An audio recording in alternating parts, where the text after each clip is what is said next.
नमस्कार साथियों, कैसे हैं आप सभी लोग। यूपीपीएससी, बीपीएससी और आरओ एआरओ के लिए स्पेशल करंट अफेयर के क्लास में आपका बहुत बहुत स्वागत है। जो स्टेटमेंट वाले क्वेश्चन आपके पेपर में आते हैं वो स्टेटमेंट वाले क्वेश्चन मैं यहाँ पर आपको करवाने वाला हूँ, क्योंकि आप देखेंगे समीक्षा अधिकारी, बिहार लोक सेवा आयोग, उत्तर प्रदेश लोक सेवा आयोग ने अब करंट अफेयर को भी स्टेटमेंट वाइज धरना शुरू कर दिया है। यानी अगर कोई रिपोर्ट, कोई सूचकांक अगर जारी किया गया है तो उसकी एक एक पॉइंट आपको याद होने चाहिए, तभी आप क्वेश्चन कर पाएंगे। अगर 3 स्टेटमेंट 4 स्टेटमेंट वाले क्वेश्चन बना दिया तो उसमें एक कोई गलत हो जाएगा और आप कर नहीं पाएंगे। कोई बात नहीं, 15 से 20 क्लासेस में मैं आपको पूरे एक साल में जितने भी इंपॉर्टेंट टॉपिक्स होंगे वो सारे मैं करवा दूंगा। 20 क्लासेस बहुत ज्यादा लगेगी। इस करंट अफेयर को डेली बेसिस पे आपको है ना बूस्टर के रूप में पढ़ लेना है।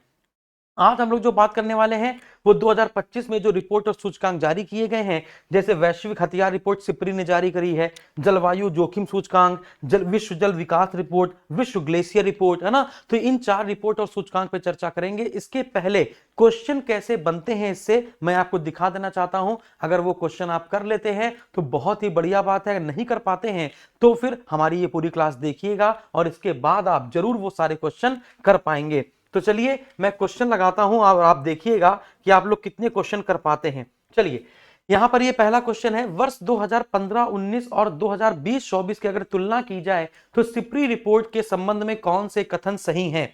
नंबर 1, संयुक्त राज्य अमेरिका द्वारा हथियारों के निर्यात में 21% की बढ़ोतरी की गई, रूस द्वारा 65% निर्यात में कमी हो गई। अब आप कहेंगे अरे बाप रे सर, ऐसे ही प्रश्न तो आते हैं सेम, ये मैंने बनाए हैं प्रश्न और एग्जैक्टली आपके पेपर में मिलने वाले हैं।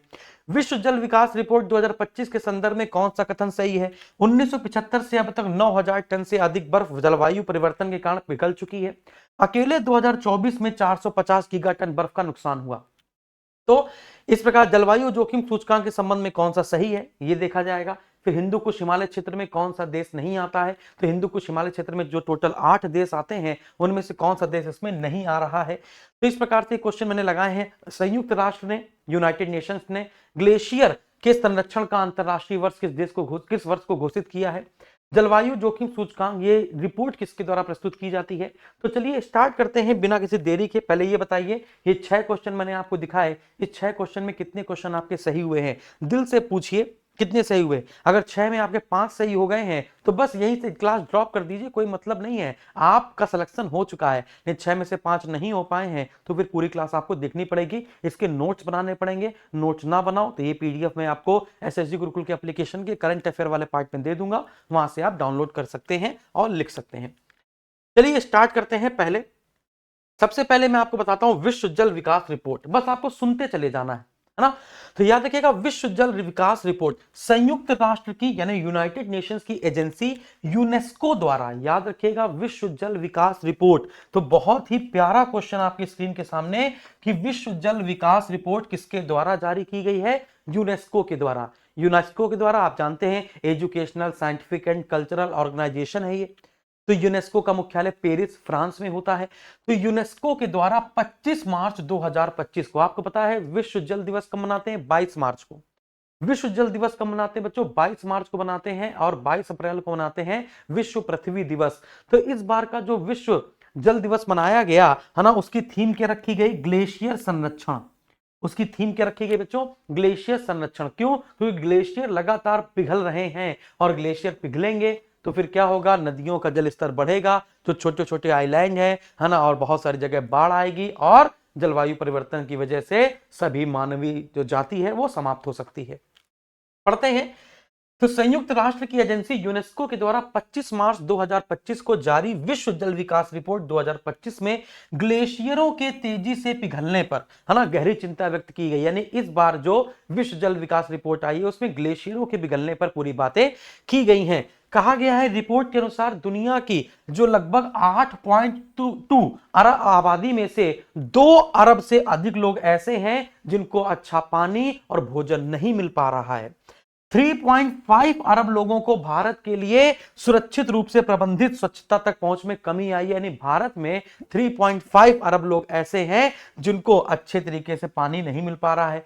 दरअसल हर साल 22 मार्च को विश्व जल दिवस मनाया जाता है। इसके लिए इस साल की थीम थी ग्लेशियर संरक्षण। आगे बढ़ते हैं। अब देखिए 1975 से अब तक 1975 से अब तक बच्चों 9000 टन से अधिक बर्फ जलवायु परिवर्तन के कारण पिघल चुकी है। 9000 टन से अधिक बर्फ क्या हो चुकी है 1975 से अभी तक 9000 टन। 2024 में अकेले 450 गीगा टन बर्फ का नुकसान हुआ। तो 2024 में ही अकेले 450 गीगा टन बर्फ का नुकसान हुआ है और 1975 से अब तक आप कहेंगे 9000 टन से अधिक बर्फ।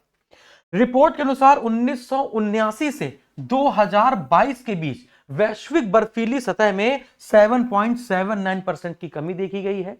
रिपोर्ट में अमेरिका की कोलोराडो नदी के बारे में बताया गया है जो पिछले 2000 साल से सूखी पड़ी हुई है। संयुक्त राष्ट्र के अनुसार अगर आपसे पूछा जाए विश्व जल विकास रिपोर्ट में अमेरिका की किस नदी का जिक्र किया गया है तो आप कहेंगे कोलोराडो नदी का जिक्र किया गया है। संयुक्त राष्ट्र के अनुसार 2024 में दुनिया के सभी 19 ग्लेशियर क्षेत्रों में लगातार तीसरे वर्ष क्या देखा गया है, नुकसान देखा गया है। विश्व मौसम संगठन का मुख्यालय बच्चों जेनेवा में है। विश्व मौसम संगठन की एक रिपोर्ट में बताया गया कि सबसे ज्यादा प्रभावित क्षेत्र कौन से हैं तो आप कहेंगे नॉर्वे, स्वीडन और स्वालबर्ड, यानी आप कह सकते हैं फाइंड्स, यानी कि ये 5 देश सबसे ज्यादा नुकसान हो रहा है इनको। तो एफ से हो जाएगा फिनलैंड, आई से हो जाएगा आइसलैंड, एन से हो जाएगा नॉर्वे, डी से हो जाएगा डेनमार्क और एस से हो जाएगा स्वीडन। तो आप ये फाइंड्स याद रखिएगा, और आपको चीजें याद रहेंगी। तो याद रखिएगा विश्व मौसम संगठन ने ग्लेशियर के अनुसार कौन से 3 देशों को सबसे ज्यादा नुकसान वाला क्षेत्र में शामिल किया है, स्वीडन, स्वालबर्ड और नॉर्वे। ठीक है ना। तो अब जरा से देख लेते हैं हम लोग कहां से क्वेश्चन कैसे बनते हैं। अब जरा क्वेश्चन कर लेते हैं क्योंकि एक पार्ट करने के बाद हम लोग को क्वेश्चन करना जरूरी है। ठीक है ना। तो चलिए क्वेश्चन करते हैं भाई। तो विश्व जल विकास रिपोर्ट का कोई क्वेश्चन होगा, विश्व जल विकास रिपोर्ट का कोई क्वेश्चन लगाया है मैंने। ये क्वेश्चन नंबर 5 है बच्चों। विश्व जल विकास रिपोर्ट कह रहा है कि क्या 1975 से 9000 टन अब तक 1975 से अब तक 9000 टन से अधिक बर्फ जलवायु के कारण पिघल चुकी है। बिल्कुल पिघल चुकी है। इसके बाद अकेले 2024 में 450 गीगा टन बर्फ पिघल चुकी है। बिल्कुल सही है, यानी कि आपका ये भी सही है और आपका ये भी सही है। तो आप कहेंगे बच्चों दोनों कथन सही हैं। इसमें जो पहला वाला आंसर होगा वो हो जाएगा दोनों कथन सही हैं। ठीक है ना, दोनों कथन सही हो गए। चलिए भाई, तो इधर 450 हो जाएगा और इधर 9000 हो जाएगा। ठीक है ना, आप यहां पे मैच कर सकते हैं। 450 है, 9000 है। ठीक है, कोलोराडो नदी है और 1979 से 2022 के बीच में 7.79% की कमी देखी गई है बर्फीली सतहों में। अब बात करते हैं संयुक्त राष्ट्र ने विश्व ग्लेशियर दिवस रिपोर्ट 2025। अब संयुक्त राष्ट्र ने घोषणा की है कि 22 मार्च को जल दिवस होता है ना। 22 मार्च के एक दिन पहले 21 मार्च को अब हम लोग विश्व ग्लेशियर संरक्षण दिवस मनाएंगे। जैसे ओजोन परत संरक्षण दिवस हम लोग 16 सितंबर को मनाते हैं, वैसे विश्व ग्लेशियर दिवस या विश्व ग्लेशियर संरक्षण दिवस हम लोग अब है ना क्या मनाएंगे भैया, 21 मार्च को मनाएंगे। 2025 को ग्लेशियरों के संरक्षण का अंतरराष्ट्रीय वर्ष घोषित कर दिया है। अब जरा पढ़ना है। दुनिया भर में ग्लेशियर तेजी से पिघल रहे हैं और हिंदू कुश हिमालय क्षेत्र में यह संकट सबसे गंभीर रूप से देखा जा सकता है। हिंदू कुश हिमालय क्षेत्र में टोटल 8 देश आते हैं, इस पर हम लोग चर्चा करेंगे। पहले ये समझिए, विश्व ग्लेशियर दिवस पर जारी संयुक्त राष्ट्र की एक नवीनतम रिपोर्ट के अनुसार 2011 से 2020 के दौरान हिंदू कुश हिमालय क्षेत्रों में ग्लेशियरों के पिघलने की दर 2001 से 2010 की तुलना में 65% अधिक है। यानी कि तुलना की जाए तो कितना परसेंट अधिक है, 65%। यह तीव्र हिमनद हास जल संसाधनों पारिस्थितिकी तंत्र उन समुदायों के लिए गंभीर खतरा पैदा कर रहा है जो ग्लेशियरों से पोषित नदियों पर निर्भर है।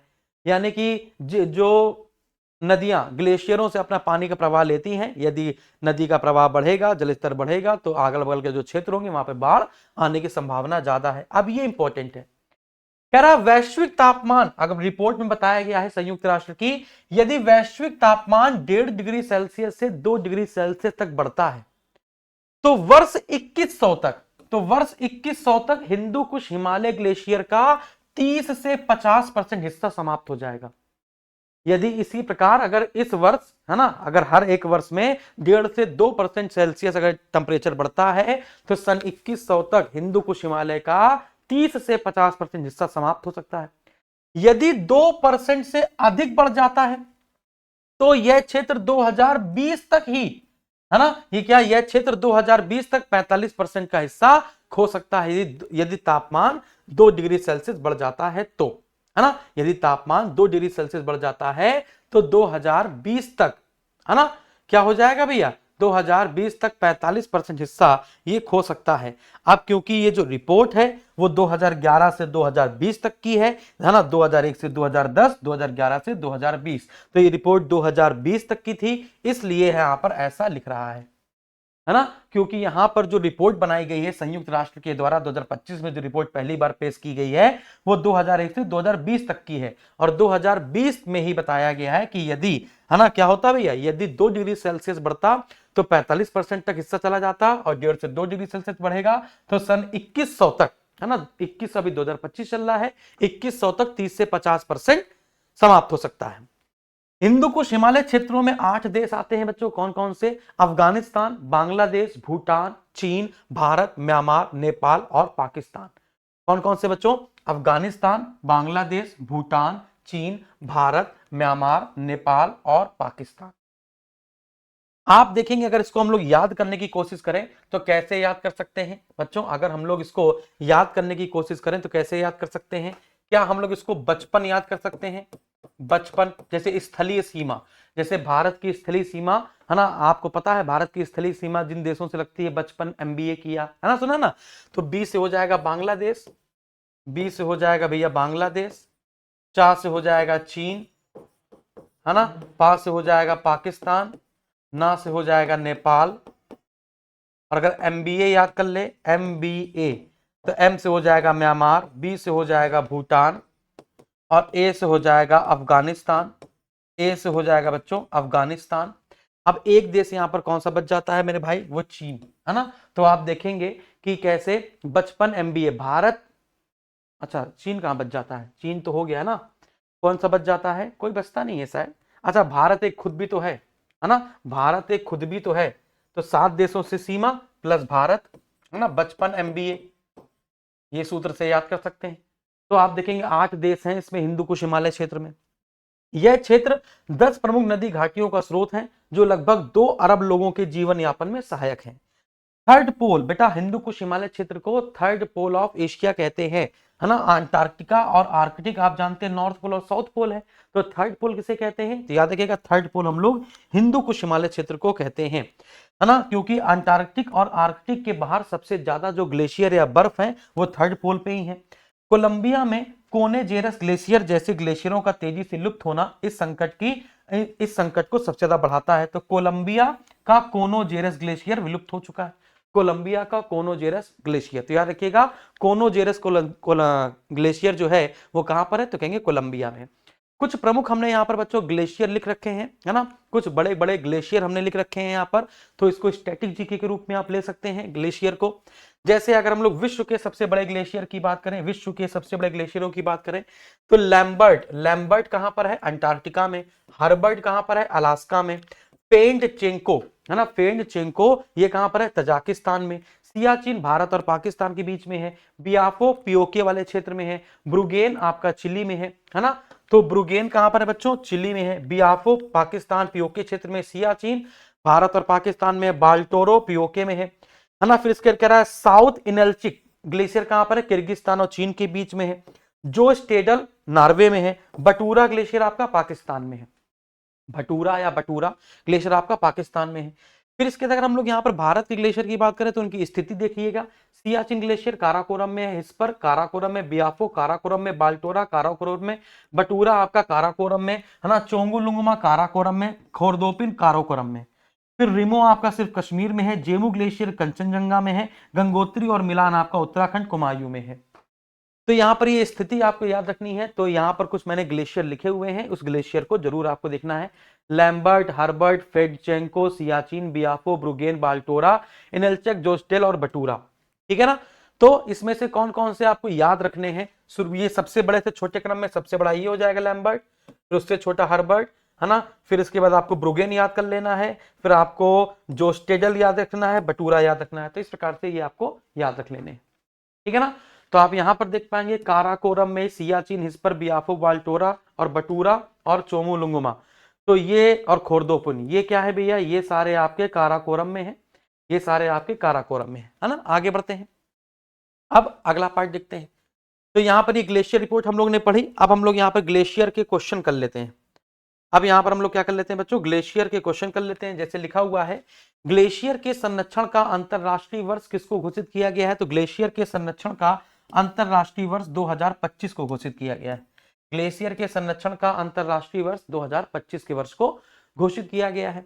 हिंदू कुश हिमालय क्षेत्र में कौन सा देश शामिल नहीं है?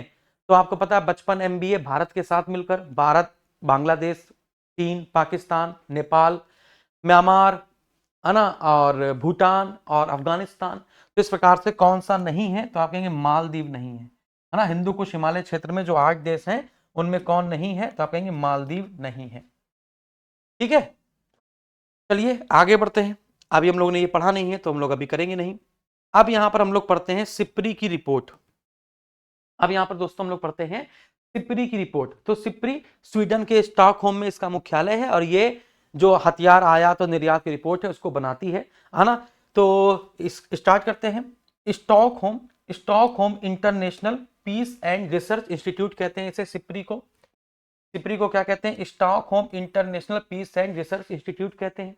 ये अपनी रिपोर्ट जारी करी है 2025 में। अब ये कह रहा है तुलना के हिसाब से, इसने पिछले 5 साल और अगले 5 साल की तुलना की है। जैसे 15 से 19 की, है ना, 20 से 24 में तुलना की है। तो तुलना की है तो इस बार इस 5 साल में जो बीते हुए 5 साल है 20 से 24 के बीच में, है ना, उसमें हथियारों के अंतरराष्ट्रीय हस्तांतरण में यानी कि आयात निर्यात में 0.6% की कमी देखी गई है, ठीक है। अब यहां पर देखेंगे 15 से 19 और 20 से 24 के बीच में अमेरिका द्वारा हथियारों के निर्यात में वृद्धि देखी गई है, जबकि रशिया के निर्यात में कमी देखी गई है। देखिए, यानी कि पिछले 5 सालों में रशिया ने सबसे कम हथियार बेचे हैं, जबकि अमेरिका ने 65% की कमी आई है। रशिया हथियार बेचने में 65% की कमी आई है, जबकि अमेरिका के क्षेत्र में देखा जाए अमेरिका ने 21% की बढ़ोतरी की है। आप देखेंगे 2020-24 में फ्रांस प्रमुख हथियारों का दूसरा सबसे बड़ा निर्यातक था। तो सबसे बड़ा निर्यातक कौन है? तो सबसे बड़ा निर्यातक पहले नंबर पर आपका अमेरिका है। आप यहां पर देख पाएंगे कि अगर हम लोग आयातक की बात करें, मतलब आयातक मतलब क्या है? खरीदना, और निर्यात का मतलब क्या होता है? बेचना। तो आप देखेंगे सबसे बड़ा आयातक कौन है भैया? सबसे बड़ा आयातक यानी जिसने सबसे ज्यादा खरीदा हो, तो सबसे बड़ा आयातक था आपका यूक्रेन। दूसरा सबसे बड़ा है भारत, तीसरा है कतर, चौथा है सऊदी अरब, पांचवा है पाकिस्तान। यानी पाकिस्तान हथियार खरीदने के मामले में, है ना, 5वें नंबर पर है, भारत दूसरे नंबर पर है, पहले यूक्रेन है। और हथियार बेचने के मामले में हम लोग ने खरीदा है, बेचने के मामले में अमेरिका नंबर 1 पर है, फिर फ्रांस है, फिर रूस है, फिर चीन है और फिर जर्मनी है ना। तो अमेरिका है, फ्रांस है, रूस है, चीन है, जर्मनी है। इस प्रकार से आप देख पाएंगे। और यहां पर अगर टोटल आयात का परसेंट देखा जाए तो यूक्रेन ने 100% का अकेले 8.8% खरीद लिया, भारत ने 8.3%, 6.8% कतर ने, 4.6% पाकिस्तान ने खरीदा है। बेचने की बात की जाए तो पूरा जितना भी बेचा गया उसमें 4.3% हिस्सा अमेरिका का है। चलिए आगे बढ़ते हैं, अगली बात करते हैं दोस्तों। तो यहां पर यह कह रहा है इस अवधि में वैश्विक हथियार हस्तांतरण में फ्रांसीसी हथियारों के निर्यात का क्या भैया? 9.6% हिस्सा था। ओके, 2020 से 24 में एशिया और ओशेनिया के कुल हथियारों के आयात में 33% हिस्सेदारी, यानी एशिया के देशों ने सबसे ज्यादा हथियार क्या है? खरीदे हैं। इसके बाद यूरोप ने सिर्फ 28% हथियार खरीदे हैं। महाद्वीपों के मामले में देखा जाए तो मध्य पूर्व क्षेत्र ने 27%, अमेरिका ने 6.2 और अफ्रीका ने 4.5% सिर्फ हथियार खरीदे हैं। तो सबसे बड़ा हथियार का आयातक देश कौन सा है? यूक्रेन है, और वैश्विक आयात में इसका 8.8% हिस्सा रहा है। यूक्रेन को सबसे ज्यादा हथियार किसने सप्लाई करे हैं? तो यूक्रेन, देख रहे, एक तो शांति समझौता बताता है, ऊपर से हथियार भी सबसे ज्यादा बेच रहा है। तो यूक्रेन को सबसे ज्यादा हथियार सप्लाई किसने करे हैं? अमेरिका ने, है ना। यूक्रेन के पास सबसे ज्यादा जो हथियार आया बेचे हैं वो 45% अमेरिका ने बेचे हैं। और फिर इसके 12% जर्मनी ने और पोलैंड ने 11%। क्लियर है। 2020 से 24 में नाटो के यूरोपीय सदस्य देशों द्वारा किए गए हथियारों के आयात में अमेरिका का हिस्सा 64% है। NATO North Atlantic Treaty Organization, जिसका मुख्यालय बेल्जियम की राजधानी ब्रुसेल्स में है। तो नाटो में जितने भी देश हैं उसमें सबसे ज्यादा उन सभी देशों को हथियार बेचने का श्रेय किसको जाता है? अमेरिका ने 64% हथियार बेचे हैं नाटो के देशों को। आगे भारत आयातकों की श्रेणी में दूसरे स्थान पर है ना। अगर देखा जाए तो 2020-24 में और 15 से 19 में देखा जाए तो हम लोगों ने इस बार हथियार कम खरीदे हैं। कितना कम खरीदा है? 9.3%।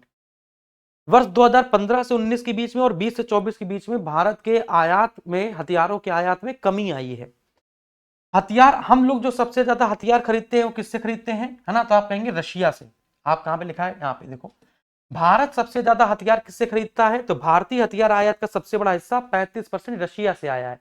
तो भारत सबसे ज्यादा खरीदता है रशिया से। यूक्रेन ने खरीदे हैं अमेरिका से सबसे ज्यादा। चीन ने वर्ष 1900, अच्छा देखो, चीन अब अपना लड़ाई दंगे में काम नहीं कर रहा है। चीन अपने हथियार अब खरीदता वगैरह नहीं है, वो खुद बनाता है, खुद रखता है। मतलब चीन अकेले अलग लेवल पे है यार। भारत और चीन का कोई कंपैरिजन नहीं है आप करें तो, ठीक है ना। तो 1990 से 1994 के बाद पहली बार टॉप 10 हथियारों के आयातकों की सूची से चीन बाहर हो गया। इसका मतलब है वो घरेलू औद्योगिक क्षेत्र पर ज्यादा ध्यान दे रहा है। 15, 19 और 20, 24 के बीच में पाकिस्तान ने पिछले 5 सालों में हथियारों के आयात में वृद्धि करी। कितनी? 61% ज्यादा हथियार खरीदे। और इसको सबसे ज्यादा हथियार किसने बेचे हैं? चीन ने। पाकिस्तान को सबसे ज्यादा हथियार किसने बेचे हैं? चीन ने। ठीक है।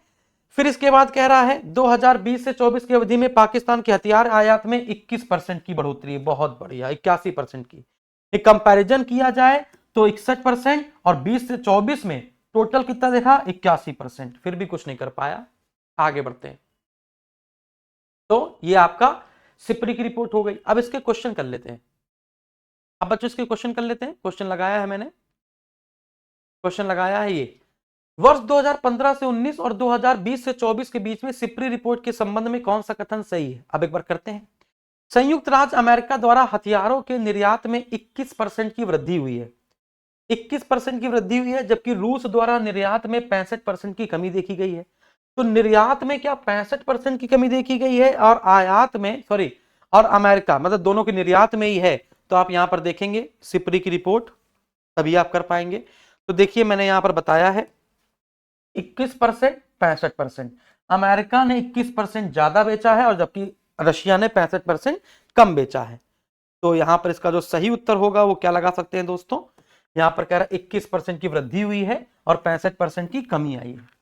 इसका मतलब क्या है बच्चों? दोनों ही सही है, दोनों ही कथन आपके सही हैं। इसका मतलब क्या है दोस्तों? दोनों ही कथन आपके सही हो गए। अब देखते हैं लास्ट रिपोर्ट, वैश्विक जलवायु जोखिम सूचकांक। अब हम लोग लास्ट रिपोर्ट देख लेते हैं दोस्तों, वैश्विक जलवायु जोखिम सूचकांक। सबसे पहला क्वेश्चन ये है कि वैश्विक जलवायु जोखिम सूचकांक रिपोर्ट पेश किसने करी? तो आप कहेंगे जर्मन वॉच द्वारा। जर्मन वॉच द्वारा पेश की जाती है। यह सूचकांक मानवीय और आर्थिक नुकसान के आधार पर देशों को रैंक प्रदान करता है। किसके आधार पर? मानवीय नुकसान और आर्थिक नुकसान के आधार पर देशों को रैंक प्रदान करता है। इस बार कुल कितने देशों की रैंक जारी की गई है? 171 देशों के साथ रैंक जारी की गई है।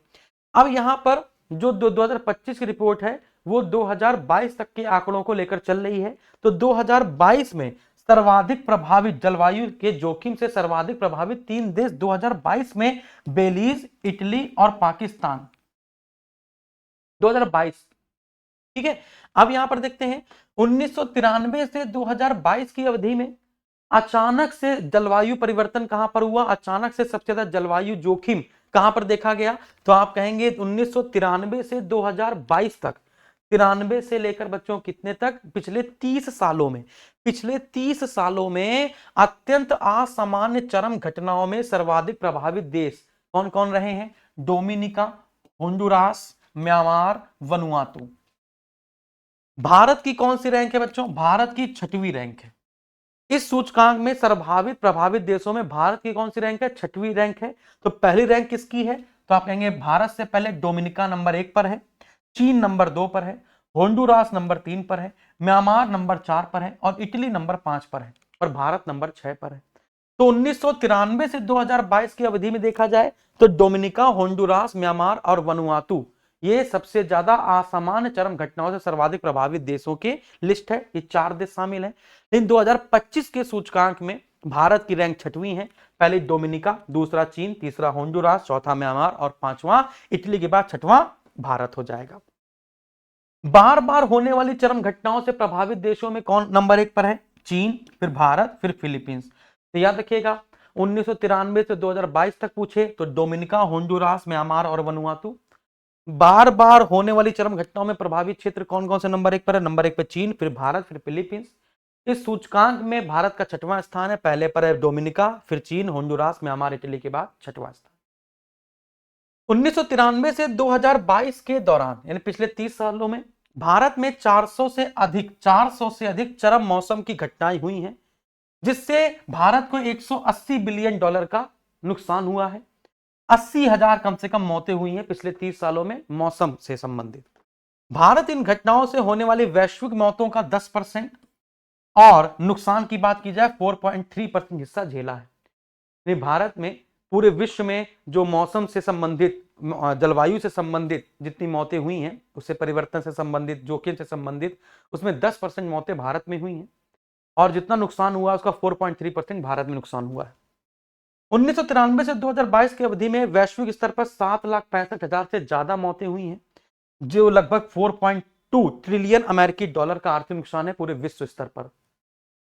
तो जलवायु जोखिम सूचकांक किसके द्वारा जारी किया जाता है? तो आप कहेंगे जर्मन वॉच के द्वारा। जलवायु जोखिम सूचकांक किसके द्वारा जारी किया जाता है बच्चों? जर्मन वॉच के द्वारा। आप इसमें बहुत सारे क्वेश्चन अपने मन से भी बना सकते हैं मेरे भाई, है ना। जैसे मैंने यहाँ पे सिर्फ 6 क्वेश्चन बनाए हैं, बनाने के लिए कम से कम हम इसमें कुछ नहीं तो 25-30 क्वेश्चन बना सकते थे, लेकिन हमने इतने बनाए नहीं, क्योंकि आप जानते हैं आप पढ़ लेंगे इसको और फिर इसके बाद अपने मन से क्वेश्चन करने की कोशिश करेंगे। यहाँ पर देखिए, यहाँ पर इस क्वेश्चन को जरा देखिएगा, मजेदार क्वेश्चन एक यहाँ पे लगाएंगे हम आपका। आ जा बेटा। जलवायु जोखिम सूचकांक 2025 के संदर्भ में कौन सा कथन सही है? तो जलवायु जोखिम सूचकांक के संदर्भ में इस सूचकांक में 171 देशों को शामिल किया गया, बिल्कुल सही है। भारत नंबर 6 पर है। बार बार चरम घटना होने वाले में चीन नंबर 1 पर है, फिर भारत है, फिर फिलीपींस है। पिछले 30 सालों में डोमिनिका नंबर 1 पर है, वनुआतू द्वीप भी है ना। तो यहां तक आपको सारी बातें क्लियर रहेंगी। फिर कह रहा भारतीय हथियार आयात का सबसे बड़ा हिस्सा 35% यूएसए से आया। अब बताओ जलवायु जोखिम सूचकांक में क्या हथियार आयात का हिस्सा आ सकता है? आप कहेंगे सर ये वाला जलवायु जोखिम सूचकांक में कहीं पर उल्लिखित ही नहीं है। कहीं पर क्या नहीं है बच्चों? उल्लिखित ही नहीं है। और अगर होता भी, ये तो सिप्री की रिपोर्ट है ना। ये किसकी रिपोर्ट है मेरे भाई? ये आपके सिप्री की रिपोर्ट है। ये किसकी रिपोर्ट है? ये सिप्री की रिपोर्ट है। तो सिप्री की रिपोर्ट जलवायु जोखिम सूचकांक में कैसे आ जाएगी? तो इसको सीधे सीधे कैंसिल कर देना था। और अगर ये पढ़े भी सिप्री की रिपोर्ट को, अगर ये पढ़े कि भारतीय हथियार आयात का सबसे बड़ा हिस्सा 35% अमेरिका से आया, तो भी ये गलत है, क्योंकि हम लोग ने सबसे ज्यादा हथियार खरीदे हैं मेरे भाइयों रशिया से, तो भी ये गलत हो जाता। तो ये क्या हो जाएगा इसका आंसर? एक कथन सही है, सिर्फ पहला कथन सही है, दूसरा कथन सही नहीं है। समझ में आ गया? तो अब ये 6 के 6 प्रश्न आपने अच्छे से कर लिए होंगे। कैसा लगा सेशन? जानदार, जबरदस्त, जिंदाबाद लगा कि नहीं लगा? ऐसा तो नहीं लगा कि यार सर ये क्वेश्चन पेपर में नहीं आते। बेटा एग्जैक्ट आप पेपर उठाकर देखेंगे, जो बदलता हुआ पैटर्न है यूपीपीएससी, बीपीएससी, आरओ और एआरओ और अन्य एग्जामों का, जिसमें स्टेटमेंट वाले क्वेश्चन आते हैं, यही सब तो पढ़ना होता है। ठीक है ना? जरूर बताइएगा मुझे कैसा लगा सेशन।